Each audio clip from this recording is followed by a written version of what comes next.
Hello my fellow hunters, today we're gonna talk about the best possible water DPS build for Switch X.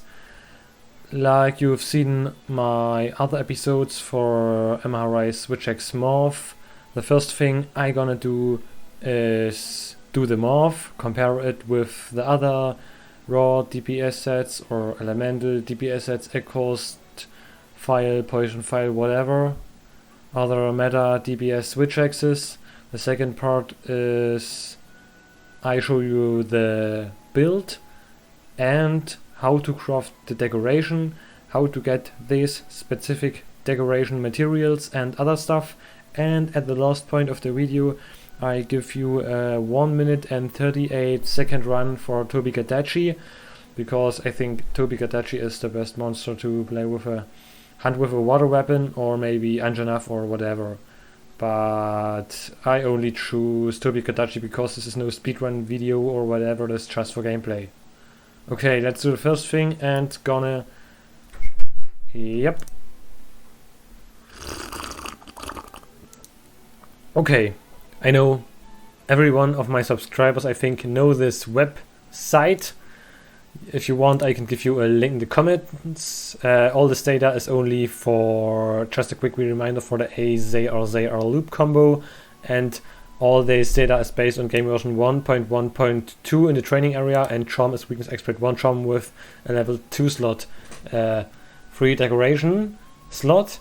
And yes, first of all, I only show you, I think I show you the skills first, and then talk about the DPS. Okay, I think the important thing, if you choose the Doombringer Axe from Almudron, is... Oh, I didn't mention how the axe is called. It's the Doombringer Axe, of course. And we go to our ramp up weapons. First of all, I'm gonna show you best ramp up skill, ramp up weapons, and now set rampage skills, and we choose a lot of Switch X. Okay. I think the easiest way to find out what the best rampage augmentation is, you have to look at the requirement materials. You can see, okay, Defender Ticket 2, that's bad, Defender Ticket 1, 2, wow, that's all weak tickets, and you can see, wow, level 6 and level 5, level 6, 2 tickets and blah blah blah blah blah. So you can see, obviously, okay, Element Exploit is by far the best ramp up skill on the Switch X, increases damage when exploiting a foe's elemental weakness. First of all, I can't tell you when the hit zone value of elemental weakness starts, but it works very well, because we don't use this X for monster elemental weakness with elemental hit zone value with 10 or 15. We only use elemental Switch X when hit zone value is 18 or higher. So in World it was 18 the border, and now it's the threshold, and I think in Rise it's about 18, 19, 20, about 20. Okay, let's talk about the skills. Weakness exploit level 3. Okay, I mark it. No critical boost, maxed out critical eye, because this weapon has, in comparison to Ember Hoarfrost, 0% affinity. Ember Hoarfrost has 30% affinity, and that's the reason why Ember Hoarfrost is, in many reasons, the best elemental Switch X. But I'm gonna spoil you a little bit thing, that Doombringer X is pretty much better in M state than Ember Hoarfrost. But I'm gonna show it you later, or we're gonna talk in a short time period about that topic. Okay, next skills, Attack Boost 2. Sorry, maybe we can't get higher with that charm we have. Yes, maybe when the weather changes or whatever, we got a better attack boost, but actually on this build we only reach attack boost 2, so sorry, but we can't make any compromise. Okay, Rapid Move maxed out, Water Attack maxed out, Critical Element maxed out, blah blah blah blah blah. Okay, now we're gonna talk about the mixed DPS. Okay, sort. We can see, okay, Ember Hoarfrost still the best mixed play style, so with no end, and we can see, okay, Doombringer Axe is still better than raw weapons. So we can say, okay, using elemental weapon for ice and water still makes pretty much sense. So you can see 5 DPS more than the best possible raw DPS set in mixed style. Okay, and now we can say, okay, let's check out the amped DPS. So we actually gonna check how much damage does this weapon does when it's in the amped state. And we can see Doombringer X from Almudron is pretty much better than the Amber Hoarfrost Switch X. Maybe it's the reason I didn't have checked augmented the ramp up skill for elemental attack, but I personally think attack is the best for Amber Hoarfrost, but we can check it later. But now we can see in the end state the Doombringer X has 8.5 more DPS than the Amber Hoarfrost.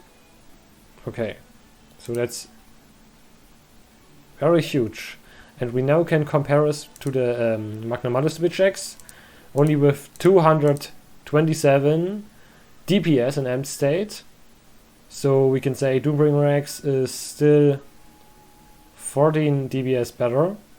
And now compared to the best possible Knight's Crescent build, we can say, okay, 27 DPS more than the Knight's Crescent and amped state. So okay, that's a huge increase. We can see how much better the Doombringer X is actually in the amped state in comparison to the other Switch X's. Okay, that was the morph here. You can check the numbers. We can see, okay, in mixed style and in amped style or amped DPS, it's pretty much better than every other raw DPS build. Okay. The next thing is I'm gonna show you the set I'm using. I showed you the ramp up skill, so we go to the item box. Sorry, in German we say Object box, but in English it's the item box. Okay, let's go and set our decorations. Okay, Doombringer X. Rampage slots, element exploit, skills. You can see maxed out critical eye, water attack, wings exploit, critical element and rapid morph, attack boost only level 2, ice element weight wider, and the other skill is from the set armor pieces. Okay. On our Doombringer X, critical element Jewel 2 and the stream Jewel on our Almudron Helm S. 2 critical element jewels and we got level 2 rapid morph. On our Nagakuga Male S we got level 2 crit eye and 2 stream jewels for 2 water attack. On our Lagombi Vamprices we have critical eye level 2, and for the jewels we have 1 export and 1 stream jewel. On our Spio Elytra S we only have the weakness exploit 2 skill, and on our Ingot Greaves S we have attack boost level 2, critical eye level 2 and a stream jewel, so the Ingot Greaves are extremely powerful. Yes, and on our Charm we have a quick switch jewel to max out the rapid morph skill. Now we go to the smithy and I show you how to craft that Switch X from Almudron. Okay, first of all we need only Almudron stuff and Dragonite ore. You can get that easy from the lava map. For the Almudron X2 we need a torrent sack and Almudron plate. You get a torrent sack from the best possible drop rate is from high rank Tetranodon. Yes, and the Almudron blade also from high rank Almudron 5% drop rate. And for the last Switch X we need high rank Almudron and that golden orb. I highly recommend to capture that Almudron so the drop chunks is a little bit higher.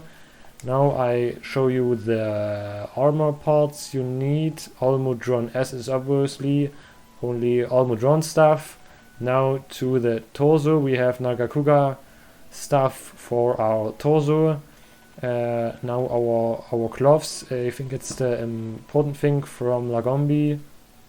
For our Lagombi Vamprices We need Lacombe Staff, Crasium from the ice map, and Beast Gem. I have tons of Beast Gems, so I think they are not really rare. And I'm gonna show you how to craft these decorations. I only show you the new decorations come with the set. Sorry. Go to the smithy, decorations, create decorations, and create our stream jewel. So we need Aqua Glow jewel, Euratodos Carapace from a high rank Euratodos. Sorry, low rank, sorry. And the Torrenzek. You got Torrenzek, best drop rate from high rank. Tetranodon, like I explained before. Okay, that's the stuff with the set, decorations and other stuff. And now I'm gonna stick on some gameplay with Tobi-Kadachi. It's not long, only 1.5 minutes. But it's just for gameplay, and for speedruns I separately upload them. So that was for showcasing the Switch X build. Next thing is I'm gonna show you the water attack. We have 540 water attack, 54 and 201 attack. And without equipment we only have 42 water, and with this set we have 55. Okay, that was with the set. See you in the hunt, and till next time. To the next episode of Monster Hunter Marth. And you can now watch this gameplay. Sorry, I forgot to mention on which monsters you can use your Switch X water build. Okay, so I think the only bad thing is for very much monsters, ice is better than water. So how can I explain that in the best way? Okay, you know, literally nearly every monster that has a water weakness also has ice weakness, okay? And in that case, the most monsters have higher elemental hit zone value for ice. So in the most cases, ice is better than water, but I show you some monsters where water deals the most possible damage. Okay, the first monster is well done. You can see 30 elemental hit zone value is pretty spicy. Okay. Next monster is Agnosome. You have to pay attention that only attacking the legs and you can deal a ton of damage. 35 elemental hit zone value, that is extremely high. Every elemental hit zone value above 30 or higher is pretty spicy, and yes, I think you can deal a ton of damage when attacking the legs of Agnosome. Like I explained, for Tobi-Kadachi, I think it's the monster with the highest water weakness. You can see on the head 30 and also on the hind leg 30. Water is also pretty good for Magnamalo. So you can see where we have no 30 hit zone values, but I think for the hind legs 25 and 20 for the torso is not bad. Anjanath is also pretty good for Water Switch X. You can see 25 hit zone value for water element. Like I explained, there are several monsters that had a water and ice weakness, and all that monsters in the sandy plains, and they have a higher ice weakness than water. Or you can see for Ragnar Kataki, it also has a higher ice weakness. Okay, now I explain why I showed no Magnamalo gameplay. It's because Magnamalo has very high raw hit zone values, and you can see here, go to weakness, and you can say, okay, attacking the hind legs makes no really high sense because you can't trigger your weakness exploit, and when you can't trigger your weakness exploit, you also can't trigger your critical element. So you have to attack the head, and head only has 15 water weakness, okay? And 20 hit zone value only has 20 elemental hit zone value only has 25 or 38, so you can also trigger no critical element. So I think for Magnamalo, water doesn't make huge sense. Okay, now you can see the gameplay of Tobi-Kadachi.